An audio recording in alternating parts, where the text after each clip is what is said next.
ମରିବାକୁ କଣ ଗଭର୍ଣ୍ଣର ନା କଣ ସିଏ ଗୋଟେ କହିଲେ କଳାକାର ଜଣେ ସିଏ ତାଙ୍କ ମନ୍ତବ୍ୟ ଦେଇଛନ୍ତି ଆଉ ତାକୁ ଆମେ କେତେବେଳେ ଗ୍ରହଣ କରିବା କେତେ ଛାଡିବା ଏ ଯୋଉ ନିର୍ଭର କରେ ତାଙ୍କ ଉପରେ ଆମ ଉପରେ।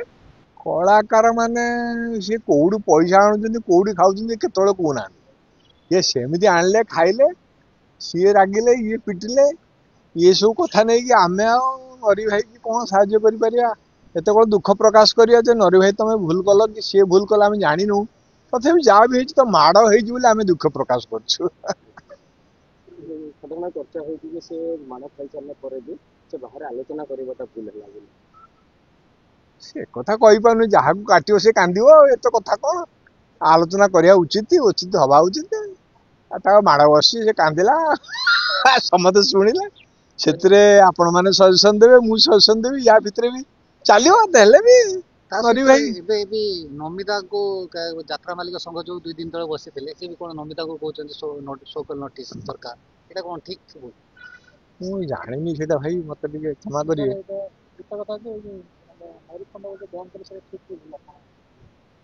ବ୍ୟାନ କିଏ କଲେ? ଯାତ୍ରା ମାଲିକ ସଂଘ ଆଉ ଯିଏ ପଇସା ଦବ ସିଏ ବ୍ୟାନ କରୁଛି ମାନେ ଆମର ଭୁଲ ଠିକ କଣ କହିବୁ ଆମେ ତ ଦଉନୁ ନା କି ଯାହା ପାଖରୁ ନେଇଛନ୍ତି ସିଏ ବ୍ୟାନ କରୁଛନ୍ତି।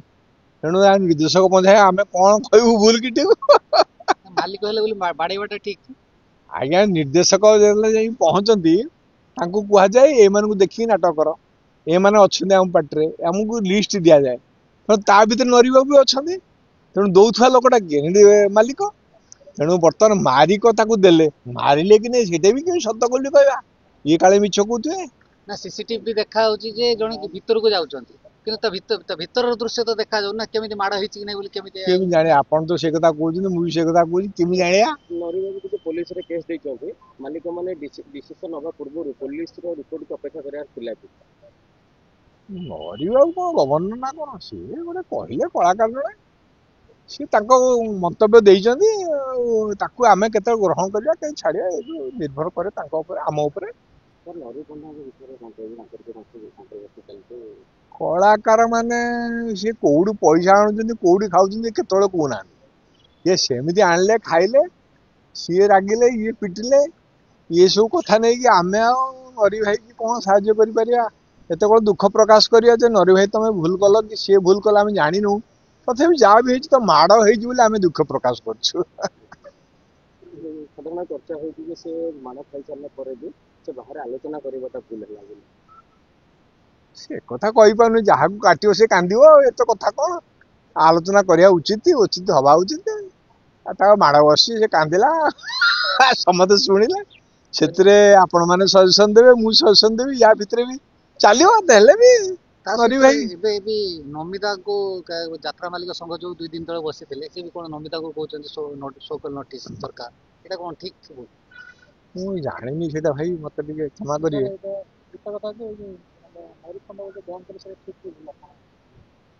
ବ୍ୟାନ କିଏ କଲେ? ଯାତ୍ରା ମାଲିକ ସଂଘ ଆଉ ଯିଏ ପଇସା ଦବ ସିଏ ବ୍ୟାନ କରୁଛି ମାନେ ଆମର ଭୁଲ ଠିକ କଣ କହିବୁ ଆମେ ତ ଦଉନୁ ନା କି ଯାହା ପାଖରୁ ନେଇଛନ୍ତି ସିଏ ବ୍ୟାନ କରୁଛନ୍ତି। ତେଣୁ ନିର୍ଦ୍ଦେଶକ ପଞ୍ଚାୟ ଆମେ କଣ କହିବୁ ଭୁଲ କି ଠିକ। ମାଲିକ ହେଲେ ବୋଲି ବାଡେଇବାଟା ଠିକ? ଆଜ୍ଞା ନିର୍ଦ୍ଦେଶକ ଯେତେବେଳେ ଯାଇ ପହଞ୍ଚନ୍ତି ତାଙ୍କୁ କୁହାଯାଏ ଏମାନଙ୍କୁ ଦେଖିକି ନାଟକ କର, ଏମାନେ ଅଛନ୍ତି ଆମ ପାର୍ଟିରେ ଆମକୁ ଲିଷ୍ଟ ଦିଆଯାଏ। ତେଣୁ ତା ଭିତରେ ନରିବାକୁ ବି ଅଛନ୍ତି। ତେଣୁ ଦଉଥିବା ଲୋକଟା କିଏ? ମାଲିକ। ତେଣୁ ବର୍ତ୍ତମାନ ମାରିକ ତାକୁ ଦେଲେ ମାରିଲେ କି ନାଇଁ ସେଇଟା ବି କେହି ସତ ବୋଲି କହିବା ଇଏ କାଳେ ମିଛ କହୁଥିବେ। ନା ସିସିଟିଭି ଦେଖା ହଉଛି ଯେ ଜଣେ ଭିତରକୁ ଯାଉଛନ୍ତି କିନ୍ତୁ ତା ଭିତରର ଦୃଶ୍ୟ ତ ଦେଖାଯାଉ ନା କେମିତି ମାଡ ହେଇଛି କି ନାଇଁ ବୋଲି କେମିତି ଜାଣିବା? ଆପଣ ତ ସେ କଥା କହୁଛନ୍ତି ମୁଁ ବି ସେ କଥା କହୁଛି କେମିତି ଜାଣିବା? ନରିବାକୁ ଯଦି ପୋଲିସରେ କେସ୍ ଦେଇଛନ୍ତି ମାଲିକ ମାନେ ଡିସିସନ ନବା ପୂର୍ବରୁ ପୋଲିସର ରିପୋର୍ଟକୁ ଅପେକ୍ଷା କରିବାର ଥିଲା କି? ମରିବାକୁ କଣ ଗଭର୍ଣ୍ଣର ନା କଣ ସିଏ ଗୋଟେ କହିଲେ କଳାକାର ଜଣେ ସିଏ ତାଙ୍କ ମନ୍ତବ୍ୟ ଦେଇଛନ୍ତି ଆଉ ତାକୁ ଆମେ କେତେବେଳେ ଗ୍ରହଣ କରିବା କେତେ ଛାଡିବା ଏ ଯୋଉ ନିର୍ଭର କରେ ତାଙ୍କ ଉପରେ ଆମ ଉପରେ।